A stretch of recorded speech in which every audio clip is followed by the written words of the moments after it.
अमर life consultant में आपका स्वागत है दोस्तों। मैं हूं अमर सिंह चौहान। आज हम मोटिवेशनल वीडियो में एक और भी अच्छा विषय लेके आए हैं। वो विषय इस प्रकार से है दोस्तों, कई बार देखा होगा एक आदमी, कोई व्यक्ति, कोई पुरुष शिखर पे बैठा हुआ हो और शिखर से शून्य पे आ जाए तो आप देखिए 99% लोग जो शिखर से शून्य पे आ जाते हैं वो दोबारा शिखर पे नहीं जा सकते हैं। मात्र 1 या 2% आदमी ऐसे होते हैं जो दोबारा शून्य से शिखर पे जा सकता है। ये आज का विषय है हमारा। अभी हाल ही में मैं एक संस्था में मोटिवेशनल लेक्चर देखने गया था, तो मैंने ये विषय बच्चों से पूछा कि आप मुझे एक ऐसा उदाहरण बताइए कि जो व्यक्ति शिखर पे था, शून्य पाया और फिर शून्य से शिखर पे गया और अभी भी शिखर पे है। तो फटाक से लोग ज़्यादातर अमिताभ बच्चन का उदाहरण देते हैं, क्योंकि अमिताभ बच्चन का जीवन हाल ही में लोगों के सामने हुआ है। जो इस सदी का महानायक क्यों कहलाता है, इसके पीछे उदाहरण है। शुरुआत उनकी फिल्मों में धीमे हुई, लेकिन जब वो राजेश खन्ना के बाद में जिस शिखर पे पहुँचे, वो उस प्रकार के शिखर पे पहुँचना बहुत से अभिनेताओं के लिए एक सपना ही है।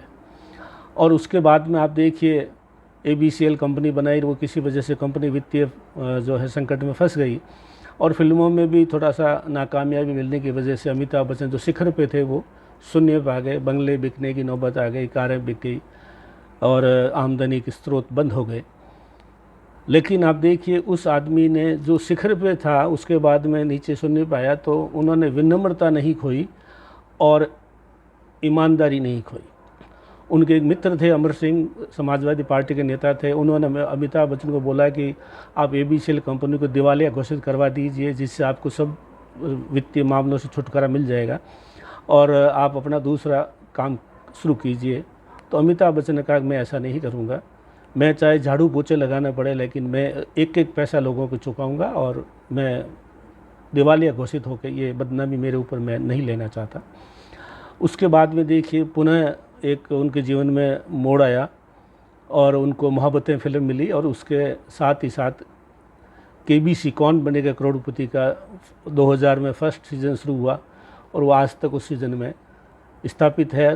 मोहब्बतें के बाद में फिल्मों में भी उन्होंने जितना जवानी में काम नहीं कमाया नाम और फेम, उतना आज इस 80 साल की उम्र में वो कमा रहे हैं और कई युवा अभिनेताओं को टक्कर दे रहे हैं इस मामले में। तो ये व्यक्ति ऐसे थे जो शिखर पे थे, शून्य पाए, पुनः शिखर पे पहुँचे। ज़्यादातर शिखर वाला आदमी शून्य पाता है, फिर वो कहीं का नहीं रहता है। ये तो अमिताभ बच्चन का उदाहरण है जो सब जानते हैं। मैं कुछ 2-4 उदाहरण और दे रहा हूँ जिससे मोटिवेशन का जो विषय है अच्छे से समझ में आ जाए। भगवान रामचंद्र जी को राजगद्दी पे अपने पिता बिठाने वाले थे कि मैं इसको कल सुबह राजा घोषित कर दूंगा, लेकिन सुबह क्या पता लगा कि कई के कहने से भगवान रामचंद्र जी को वनवास हुआ, सीता हरण हुआ, रावण रावण युद्ध हुआ।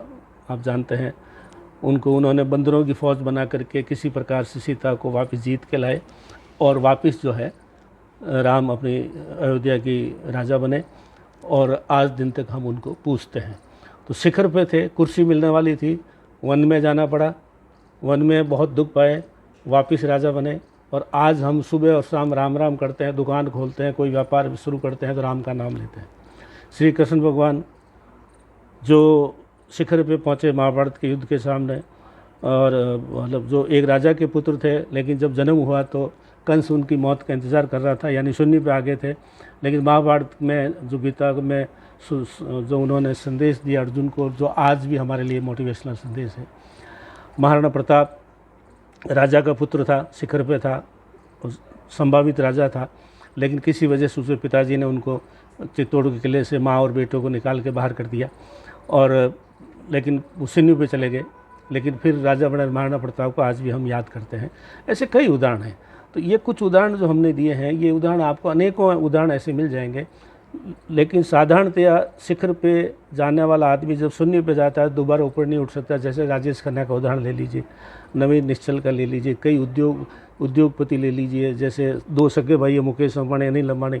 अनिल अंबानी शून्य पे गया तो शून्य पे बैठा है, लेकिन मुकेश अंबानी बड़े से बड़े स्तर पे है। तो ऐसे अनेक उदाहरण हैं जिसमें हमें ये सीख सकते हैं कि शिखर पे गया हुआ आदमी शून्य पे जाता है तो वहीं रह जाता है। लेकिन कुछ व्यक्तित्व ऐसे जिनकी हमने चर्चा की है, अगर आप विनम्र हैं, काम में सतत प्रयास कर रहे हैं, ईमानदारी से आगे बढ़ रहे हैं, कोई शॉर्टकट नहीं अपनाते हैं और पब्लिक आपको अच्छा मानती है, तो आप वापस शून्य से शिखर पे जा सकते हैं। तो जीवन में ये हमेशा सीखें, कभी शिखर पे और कभी कोई सी दुर्भाग्य में शून्य में जाना पड़े, कोई शॉर्टकट मत अपनाइए, ईमानदारी के साथ लगे रहिए। अगर आप ईमानदार हैं तो ईश्वर भी आपकी मदद करेगा और आपको वापस शिखर पे जाने का सौभाग्य प्राप्त होगा। जिन्होंने भी शॉर्टकट अपनाया है वो बदनामी के ढेर में फंस गए हैं, आज उनको कोई याद करने वाला नहीं है। तो आज अमर लाइफ कंसल्टेंट में इतना ही दोस्तों। हमारे लाइव चैनल को लाइक कीजिए, सब्सक्राइब कीजिए, जिससे हम और भी अच्छे वीडियो बना करके आपकी सेवा में पेश कर सकें। धन्यवाद।